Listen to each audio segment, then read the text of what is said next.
अस्सलाम वालेकुम students, welcome back with a new lecture. उम्मीद करता हूँ आप लोग ठीक ठाक होंगे और घर में होंगे, खैरियत से होंगे। अल्लाह ताला आपको अपने हिफ्ज़ व अमान में रखे। डियर स्टूडेंट्स, आज का लेक्चर हमारा टेंसेस के ऊपर मुश्तमिल होगा। टेंसेस में हम दो पार्ट्स करेंगे, प्रेजेंट इंडेफिनिट टेंस और present continuous tense. Dear students, इन दोनों टेंसेस को करने से पहले हमें वर्ड टेंस के बारे में जानना ज़रूरी है, ताकि हमें पता चल जाए कि टेंस बेसिकली होता क्या है। टेंस के दो मतलब होते हैं, एक होता है ज़माना, वक्त, और दूसरा इसका मतलब है परेशानी। हम अक्सर यूज़ करते हैं, जब इसे एज ए वर्ब यूज़ कर रहे होते हैं तो इसका मतलब हम परेशानी की सूरत में ले रहे होते हैं। जब हम इसे नाउन के तौर पर लेते हैं तब हम इसे ज़माना यानी कि इसका मीनिंग टाइम होता है। डियर स्टूडेंट्स, आपको पता होना चाहिए कि लफ्ज़ टेंस लातीनी ज़बान के लफ्ज़ टेम्पस से निकला है। टेम्पस का मीनिंग होता है टाइम यानी कि वक्त, ज़माना। अब ज़माना कितने किस्म का होता है? तीन किस्म का होता है। एक होता है प्रेजेंट, दूसरा होता है पास्ट, तीसरा होता है फ्यूचर। प्रेजेंट कहते हैं हाल को, यानी कि वो ज़माना जो उस वक्त वकू पज़ीर होता है, उस वक्त मौजूद होता है, उसे हम प्रेजेंट टेंस कहते हैं, उसे प्रेजेंट का कहते हैं। और पास्ट वो टेंस होता है जो गुजरा हुआ होता है, जिसे गुजरे हुए काफ़ी टाइम, काफ़ी अरसा हो चुका होता है, काफ़ी देर हो चुकी होती है, उसे हम पास्ट यानी कि माजी कहते हैं। उसके बाद थर्ड टाइप आ जाती है फ्यूचर यानी कि मुस्तकबिल। ऐसा ज़माना, ऐसा वक्त जो अभी आया नहीं, ये आने वाला है, जिसके लिए हम प्लानिंग्स करते हैं, वो हम फ्यूचर में इस्तेमाल करते हैं, वो टेंस फ्यूचर कहलाता है। डियर स्टूडेंट्स, आज का लेक्चर हमारे पास प्रेजेंट टेंस पर मुश्तमिल होगा। प्रेजेंट टेंस की दो टाइप से हम डिस्कस करेंगे, प्रेजेंट इंडेफिनिट टेंस और present continuous tense. Lecture start करने से पहले अगर आपने हमारे YouTube चैनल अभी तक सब्सक्राइब नहीं किया है तो उसे सब्सक्राइब करें, बेल आइकन भी दबाएं, ताकि हर नया आने वाला लेक्चर आपको बआसानी उसका नोटिफिकेशन मिल जाए और आप उससे एंटरटेन हो सकें। डियर स्टूडेंट्स, चलिए लेक्चर की तरफ स्टार्ट करते हैं। लेफ्ट साइड पे मैंने प्रेजेंट इंडेफिनिट को डिस्कस किया है और राइट साइड पे मैंने प्रेजेंट कंटिन्यूअस को डिस्कस किया है। Dear students, present indefinite tense ये ऐसा टेंस है, पहले हम इसको फिलॉसफी डिस्कस करते हैं कि हम इसे कब यूज़ करते हैं, क्यों इस्तेमाल करते हैं, इसमें कौन कौन सी इसकी एक्सेप्शंस हैं, असम्पशंस हैं जिन्हें हम इस्तेमाल करते हैं। प्रेजेंट इंडेफिनिट टेंस को हम उन कामों के लिए, उन बातों को जिक्र करने के लिए, उनको बयान करने के लिए इस्तेमाल करते हैं जिसमें हैबिट्स बयान की जाती हों, यानी कि आप अपनी हैबिट बयान करते हैं। फॉर एग्जाम्पल, आपकी हैबिट है सुबह टाइम से उठना, अर्ली मॉर्निंग में, तो आप क्या कहते हैं कि मैं सुबह सवेरे उठता हूँ। आपकी हैबिट है नमाज बाकायदगी से पढ़ना, आप कहते हैं मैं बाकायदा नमाज पढ़ता हूँ या मैं 5 वक्त की नमाज अदा करता हूँ। तो ये डियर स्टूडेंट्स, ये हैबिट्स थी। और ऐसे काम जिन्हें आप रिपीटेडली करते हो, बार बार करते हो, रिपीट करते हो, उसे एक दिन के अंदर, एक किसी लिमिटेड टाइम के अंदर, उन कामों को भी जाहिर करने के लिए, बताने के लिए, एक्सप्रेस करने के लिए प्रेजेंट इंडेफिनिट टेंस का इस्तेमाल करते हैं।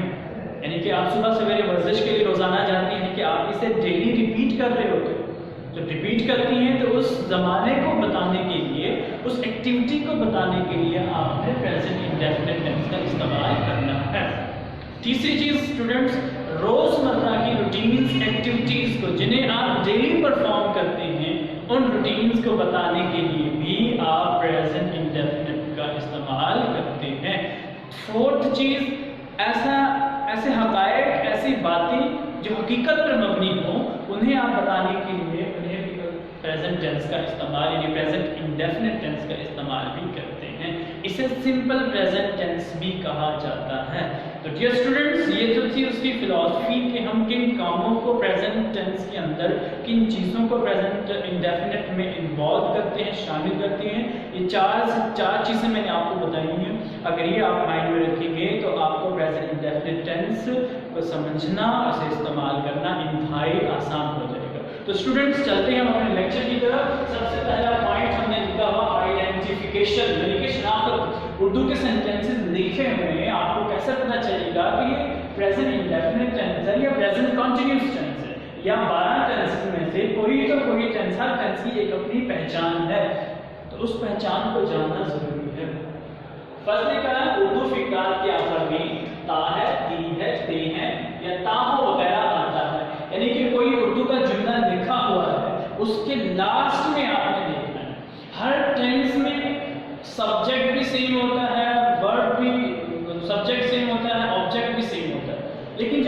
रिफर करती है। उर्दू की अगर हम बात करें, सेंटेंस की बात करें, तो ये सारी चीजें उसमें जो एक पूरा सेंटेंस है उसमें सब्जेक्ट ऑब्जेक्ट एक यानी कि फाइल और मफूल एक जैसे होंगे, लेकिन जो चीज बदलेगी वो ता हूं में आएगी, यानी कि वो लास्ट वाले सेंटेंसेस चेंज होंगे। तो उर्दू की बात यहाँ में ता है, ती है, ते है वगैरह आता है। ये तो थी इसकी पहचान। हमने एक एग्जांपल लिखी है, मैं सेब खाता हूँ, यानी कि इस टेंस के आखिर में हमारे पास इस सेंटेंस के आखिर में ताहू का लफ्ज इस्तेमाल हुआ है। ये ताहू का लफ्ज डिफाइन करेगा कि प्रेजेंट इंडेफिनिट टेंस है। अगर यहाँ पे कोई और लिखा होता ताहू, ती, तेने के वगैरह कोई भी अदर चीज लिखी होती तो वो प्रेजेंट इंडेफिनिट टेंस में फॉल नहीं करनी थी। तो मैं सेब खाता हूँ, यहाँ देखिए ताहू। दूसरा सेंटेंस देखो, वो क्रिकेट खेलता है, यहाँ पे ता है। ये दोनों चीजें देखें, ताहू ता है। यहाँ पे हमने क्या लिखा हुआ, उर्दू फिक्रात के आखिर में ता है, ती है, ते है वगैरह आता है। तो डियर स्टूडेंट्स, यहाँ पे देखिए दोनों के आखिर में ताहू ता है आ रहा है। इसका मतलब ये है कि कौन सा टेंस है, present indefinite tense. Dear students, अब इसके तीन स्ट्रक्चर्स हैं, सिंपल है, नेगेटिव है, इंट्रोगेटिव है। सबसे पहले हम सिंपल स्ट्रक्चर को डिस्कस करते हैं। किसी भी उर्दू के सेंटेंस को आपने इंग्लिश में कन्वर्ट करना है, इसमें कन्वर्ट करना, इंग्लिश में कन्वर्ट करना है, तो आपको तीन चीजों के बारे में पता होना जरूरी है। नंबर वन, सब्जेक्ट, यानी कि सब्जेक्ट को मैंने व्हाइट कलर से डिस्प्ले किया यहाँ पे। सब्जेक्ट का आपको बताना। अब सब्जेक्ट क्या होता है कि ये वो शख्स होता है, वो पर्सन होता है, वो चीज होती है जिस सेंटेंस के अंदर काम परफॉर्म करता है, किसी एक्शन को परफॉर्म करता है, यानी कि डोर ऑफ द एक्शन, जो जुमले के अंदर काम को परफॉर्म कर रहा होता है उसे हम सब्जेक्ट कहते हैं। उसके बाद मैंने रेड से वर्ब को रिप्रेजेंट किया है। सबसे पहले आप सब्जेक्ट लगाते हैं, फिर वर्ब की पहली फॉर्म लगानी है। कौन सी फॉर्म लगानी है, पहली फॉर्म। फिर उस फॉर्म के साथ एस या ईएस का इजाफा आपने करना है। किस पे करना है, एस या ईएस का इजाफा आपने करना है। और लास्ट पे आप क्या लगाएंगे, ऑब्जेक्ट। मैंने अभी आपको बताया था कि किसी भी सेंटेंस को, उर्दू वाले सेंटेंस को जब आप उर्दू से इंग्लिश में कन्वर्ट करते हैं तो आपको तीन चीजों का पता होना जरूरी है, सब्जेक्ट, वर्ब और ऑब्जेक्ट। ये तीनों चीजें यहाँ पे मौजूद हैं, सब्जेक्ट, वर्ब और ऑब्जेक्ट। अगर हम इन शॉर्ट इसे लिखें तो हम इसे रिप्रेजेंट कर सकते हैं SVO। आपको याद दहानी के लिए आपको, ताकि आसानी से याद रहे कि तीन चीजें SVO। आप देख सकते हैं ये S यानी S for subject, V for verb और ऑब्जेक्ट। तो ये तीन चीजें आपको पता होंगी तो आप किसी भी उर्दू के सेंटेंस को, टेंस कोई भी है, आप उसे आसानी से इंग्लिश में ट्रांसलेट कर लेंगे। अब ये एग्जांपल है हमारे पास, मैं सेब खाता हूँ। अब एक चीज और डिस्कस कर लें, वर्ब के साथ हम S या ES का इजाफा करते हैं। अब सवाल यहाँ पे ये पैदा होता है कि आप S कब लगाएंगे और ES कब लगाएंगे, और ये दोनों कब आएंगे, किस वर्ब के साथ आएंगे। कोई ना कोई इसका आइडेंटिफिकेशन जरूर मौजूद होगी। तो remember that when you have a single subject यानी सिंगुलर सब्जेक्ट, जब आपके पास जुमले के अंदर काम करने वाला शख्स एक हो, कितने हो, एक हो, और वो जुमले के अंदर इस्तेमाल किया गया हो, तो तब आपने उसके साथ वर्ब लगाना है। तो हमेशा आप वर्ब के साथ S या ES का इजाफा करेंगे। अब यहाँ पे एक बात और याद रखें, सिंगुलर सब्जेक्ट से मुराद थर्ड पर्सन ऑफ प्रोनाउन। कौन से, third person of pronoun. Third person of pronoun कौन से होते हैं, ही, शी, इट। कौन से होते हैं, ही, शी, इट। ये तीनों कौन से हैं, ये थर्ड पर्सन ऑफ प्रोनाउंस हैं। क्या है, थर्ड पर्सन ऑफ प्रोनाउंस। ये सेंटेंस के अंदर जब भी इस्तेमाल होंगे हमेशा आपने इनके साथ वर्ब में इजाफा करना है, S या ES का। बात फिर से सुन लें, जब भी आपके पास ये तीन प्रोनाउंस, ही, शी, इट, या इसके अलावा किसी का सिंगल नाम भी इस्तेमाल हो सकता है। फॉर एग्जांपल अली का लफ्ज, अली का नाम इस्तेमाल हो सकता है, असलम का नाम इस्तेमाल हो सकता है, वकार का नाम इस्तेमाल हो सकता है, या कोई नाउन इस्तेमाल हो सकता है नाम को मेंशन किए बगैर। For example teacher, for example gardener, for example peon. ये सारे क्या है, अगर ये सिंगुलर है, टीचर्स होंगे तो ये प्लूरल बन जाता है, टीचर होगा तो ये सिंगुलर है। तो आप इन तीन को जब भी इस्तेमाल करेंगे तो वर्ब के साथ आपने S या ES का इजाफा करना है। एग्जांपल देखिए, मैं सेब खाता हूँ, आखिर में देखें ता हूँ। अब इसको हमने ट्रांसलेट करना है। सबसे पहले हमें क्या चाहिए होता है, सब्जेक्ट। हमने एसवीओ लिखा। आप जब उर्दू वाले सेंटेंस को देखेंगे, जब आप उसे इंग्लिश में कन्वर्ट करेंगे तो सबसे पहले आपको क्या चाहिए, सब्जेक्ट चाहिए। तो सब्जेक्ट आपके पास मौजूद है, सब्जेक्ट क्या है, मौजूद है। कैसे पता चलेगा, ये सब्जेक्ट उर्दू सेंटेंस के फर्स्ट में नॉर्मली आमतौर पर ये सेंटेंस के शुरू में लिखा जाता है। जैसा कि यहाँ काम करने वाला शख्स कौन है, मैं, तो आपने फाइंड आउट कर लिया सब्जेक्ट आपके पास क्या है, मेकर। उसके बाद आपको क्या चाहिए, वर्ब चाहिए। क्या चाहिए, वर्ब। अब वर्ब को मैंने यहाँ पे डिफरेंट कलर से लिखा है। डिफरेंट कलर से लिखने का मतलब ये ताकि आपको हर चीज क्लियरली पता चल जाए कि जिस कलर के अंदर जो चीज लिखी हुई है वो ग्रामेटिकली या स्ट्रक्चर वाइज क्या चीज है, सब्जेक्ट है, वर्ब है या ऑब्जेक्ट है। तो सब्जेक्ट हमारे पास रेड कलर में है, उसके बाद ऑब्जेक्ट आपके पास ब्लू कलर में है। अब आपने सब्जेक्ट भी फाइंड आउट कर लिया, उसके बाद आपको क्या चाहिए, वर्ब चाहिए। तो वर्ब नॉर्मली रिमेंबर दैट जल्दी मैं सेव खाता हूं, सबसे पहले आपको उसके बाद वर्ब चाहिए। वर्ब हमने याद रखिएगा, जो भी उर्दू का जुमला लिखा होगा उसके लास्ट में एक से दो अल्फाज क्या होते हैं, वर्ब होते हैं हमेशा। रिमेंबर दैट जब भी आपके पास कोई उर्दू का सेंटेंस लिखा हुआ है, आपने उसे इंग्लिश में कन्वर्ट करना है और वर्ब आपने आइडेंटिफाई करना है। तो याद रखिएगा, उर्दू फिक्रात के लास्ट में लिखा जाने वाला एक से दो से अल्फाज हमेशा वर्ब होते हैं। तो खाता हूं हमारे पास क्या है, वर्ब है।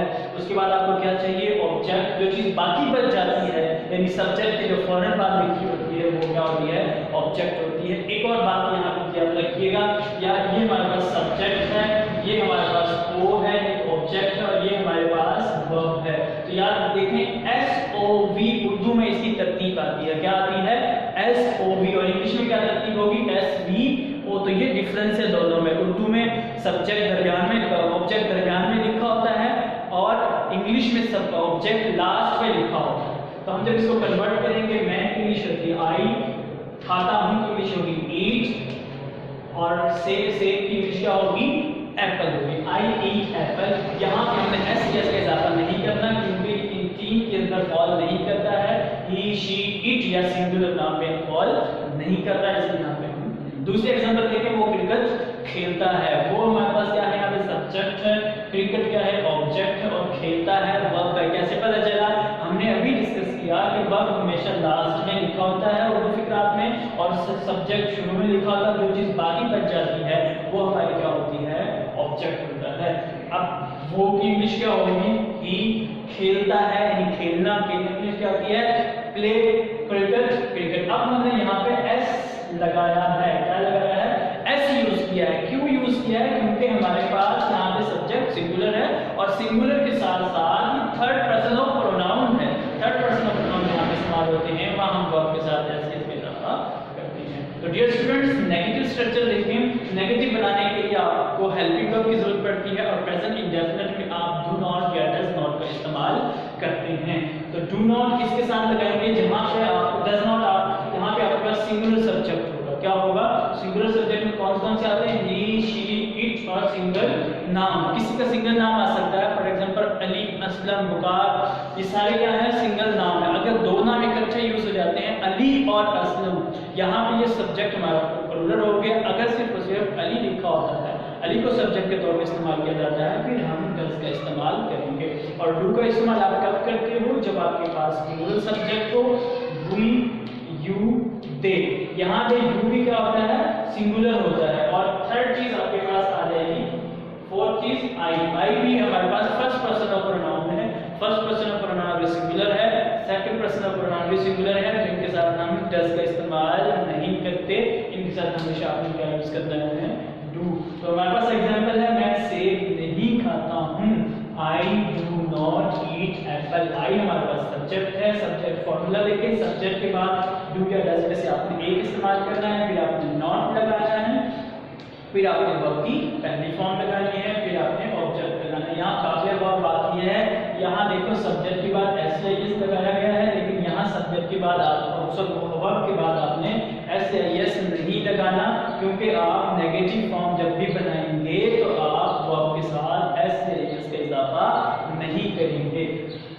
उसकी रीजन ये है, जिस सेंटेंस में पहले से ही, जैसा कि यहाँ पे प्लेज है, जब इसको हम नेगेटिव बनाते हैं डस लगाया, क्योंकि यहाँ एस या एस का लगाया इजाफा था। अगर वर्ब के साथ एस या एस का इजाफा है तो आपने हमेशा डज का इस्तेमाल करना है। अगर वर्ब के साथ भी ऐसे के साथ नहीं है तो आपने डू का इस्तेमाल करना है।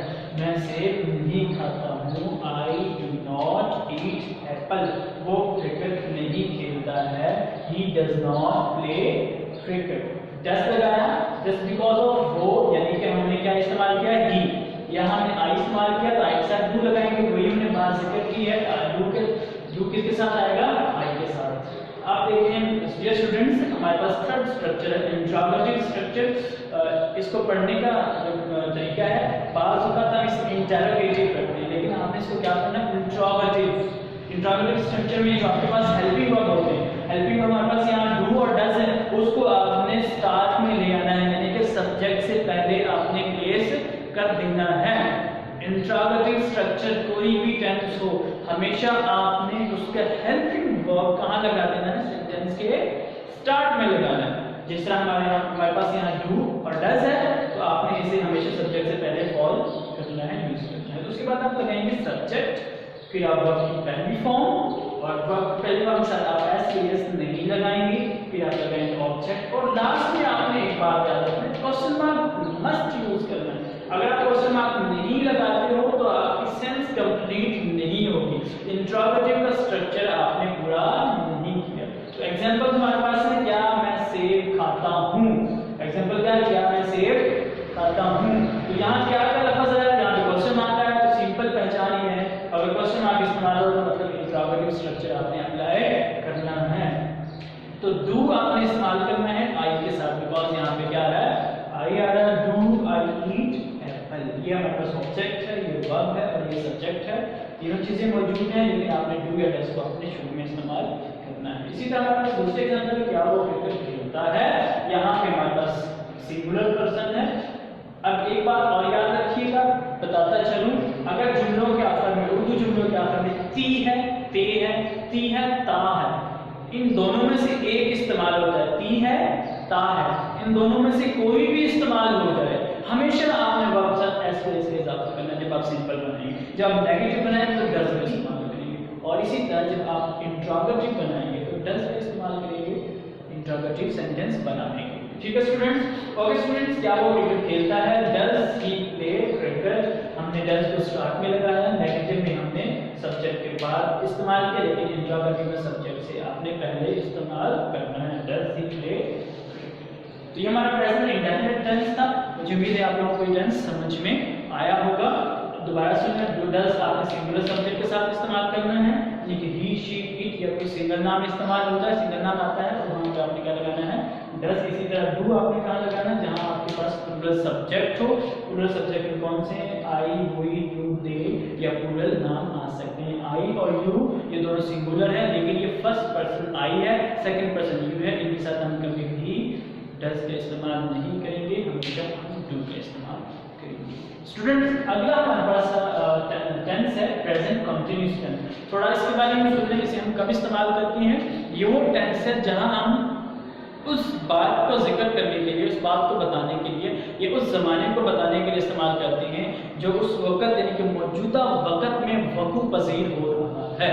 यानी कि अगर मैं कहूँ कि बाहर धूप निकल रही है, सनशाइन हो रही है, बादल गरज रहे हैं, बारिश हो रही है, हम सैर के लिए जा रहे हैं, यानी कि उस टाइम की बात आप बताते हो जो वक्त वो काम वक़ू पज़ीर हो रहा होता है। In short, present continuous tense के अंदर हम उन कामों को, उन बातों को उस वक्त का जिक्र करने के लिए इस्तेमाल करते हैं जो उस वक्त बताने वाला है, परफॉर्म करने वाला उस काम को परफॉर्म कर रहा होता है।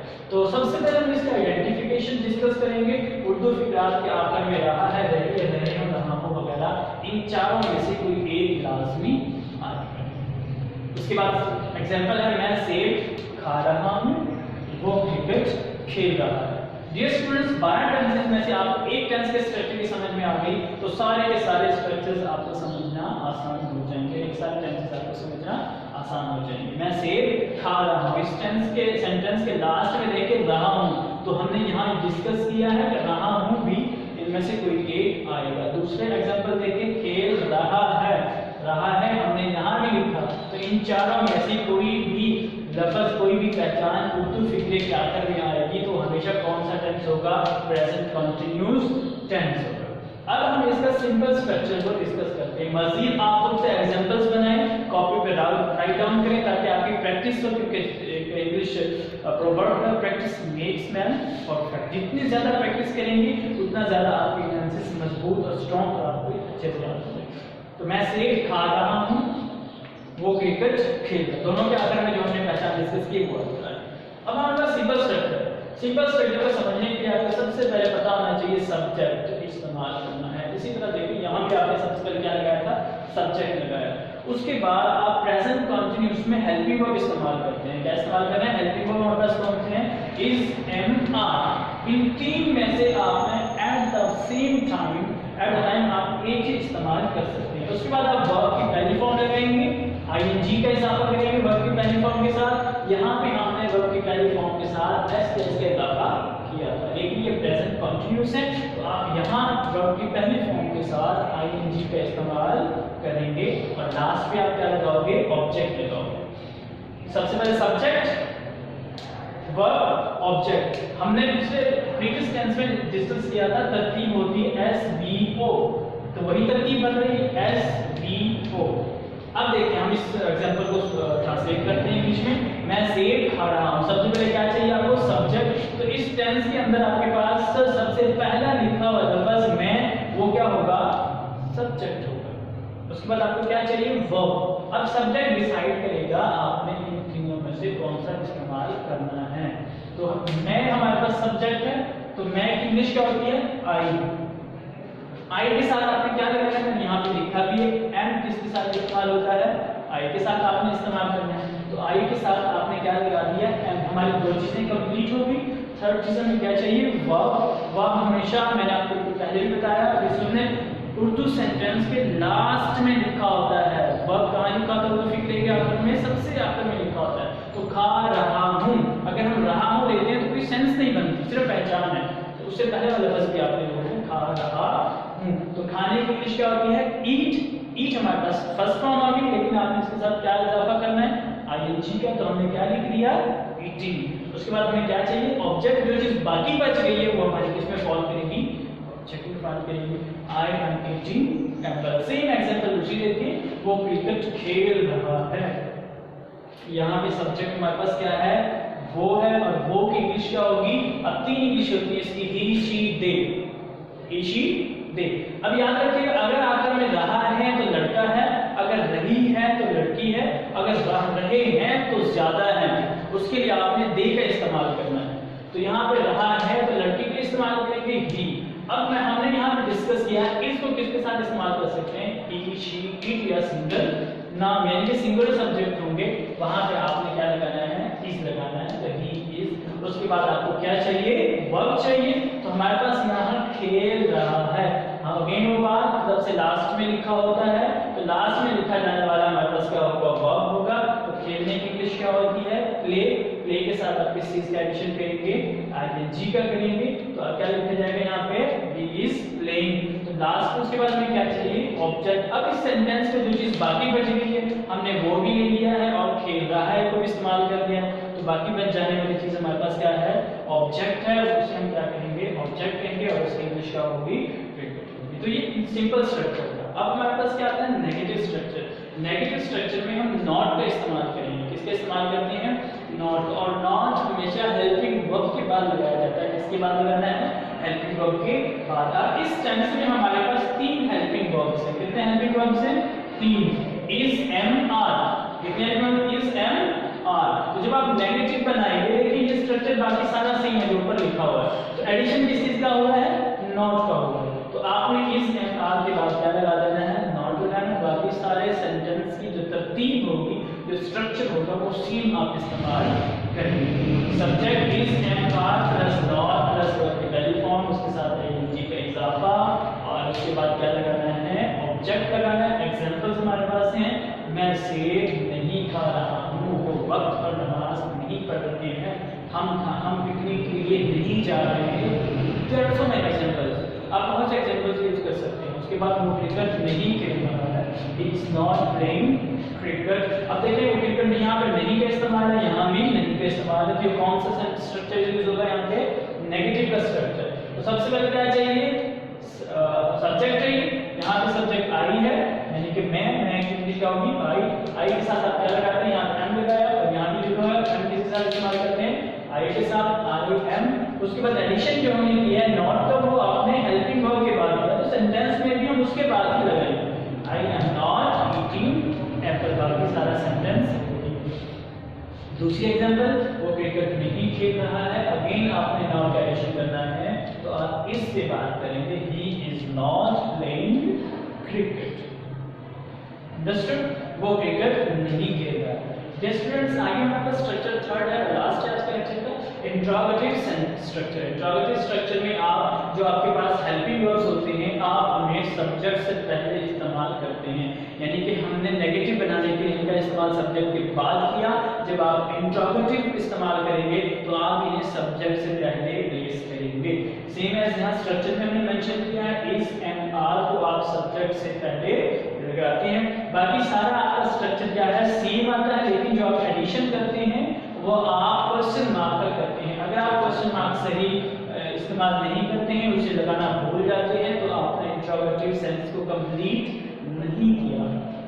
तो इस and are subject plus verb की पहली फॉर्म, इजाफा किसी से करना आईएनजी का, ऑब्जेक्ट प्लस क्वेश्चन मार्क। इसी तरह हमारे पास एग्जांपल है, क्या मैं सेब खा रहा हूं, तो क्या लफ्ज से बता रहा है कि ये कौन सा स्ट्रक्चर है, कौन सा सेंटेंस है, और लास्ट में क्वेश्चन मार्क लगा हुआ भी हमें बता रहा है कि ये कौन सा सेंटेंस है। क्या मैं सेब खा रहा हूं, तो हमने यहाँ पे देखे एम को आई के बाद इस्तेमाल किया, लेकिन जब इंट्रोगेटिव बनाएंगे तो आई से पहले उठाकर एम को उठाकर आई से पहले लगा देंगे, एम आई ईटिंग एप्पल। बाकी सारा स्ट्रक्चर हमारा सेम है, सिर्फ हमने पोजीशन चेंज की, प्लेस चेंज की, एम को उठा के आई से पहले ले आए, एम आई ईटिंग एप्पल। इसी तरह दूसरी एग्जांपल देखिए, क्या वो क्रिकेट खेल रहा है, यहाँ पे क्या का लफ्ज भी जाहिर कर रहा है और क्वेश्चन लगा हुआ क्वेश्चन मार्क बता रहा है कि कौन सा स्ट्रक्चर अप्लाई होगा यहाँ पे, इंट्रोगेटिव स्ट्रक्चर। तो जब आप इसकी इंग्लिश करेंगे, यहाँ देखिए नेगेटिव आपने बताया, ही के बाद क्या लगाया इसी तरह हमारा स्ट्रक्चर क्या था, जब आप इंट्रोगेटिव बनाओगे तो सब्जेक्ट से पहले लगाओगे हेल्पिंग वर्ब, तो हमारे पास हेल्पिंग वर्ब इज है, तो जब हम इसको इंट्रोगेटिव बनाएंगे तो इसको सब्जेक्ट से पहले लिखेंगे। यहाँ पे सब्जेक्ट ही है, तो ही से पहले हमने क्या लगा दिया, इसमें क्या है, इज ही प्लेइंग क्रिकेट। और लास्ट में रिमेंबर दैट अगर आप क्वेश्चन मार्क नहीं लगाते हैं तो आपका मार्क, आपके जो मार्क्स हैं, जो 1 नंबर होगा वो डिडक्ट हो जाएगा, कट जाएगा, पूरा सेंटेंस ठीक करने की प्रॉब्लम होगी। तो आपने क्वेश्चन मार्क जरूर इस्तेमाल करना है। तो ये स्टूडेंट्स, ये प्रेजेंट कंटीन्यूअस टेंस था, आई होप आपको समझ में आया होगा। तो दोबारा से हमने helping verb is am are है, इसको आप he she it single noun के साथ इस्तेमाल करते हैं, are we you they plural subject के साथ इस्तेमाल करते हो, एम को आप किस तरह इस्तेमाल करना है, आई के साथ। ये स्टूडेंट्स, ये था आज का हमारा लेक्चर। मुझे उम्मीद है कि आप लोगों को समझ में आया होगा। अगर आपको कोई बात, कोई सेंटेंस, कोई स्ट्रक्चर किसी भी जगह आपको समझ में नहीं आए तो वीडियो को दोबारा देखिए। अगर आपको तब भी कोई बात समझ में नहीं आती है तो कमेंट सेक्शन में अपना क्वेश्चन लिखें, हम उसको आपका जवाब जरूर देंगे। तब तक अगले लेक्चर के साथ दोबारा से होंगे। अपना ख्याल रखिएगा।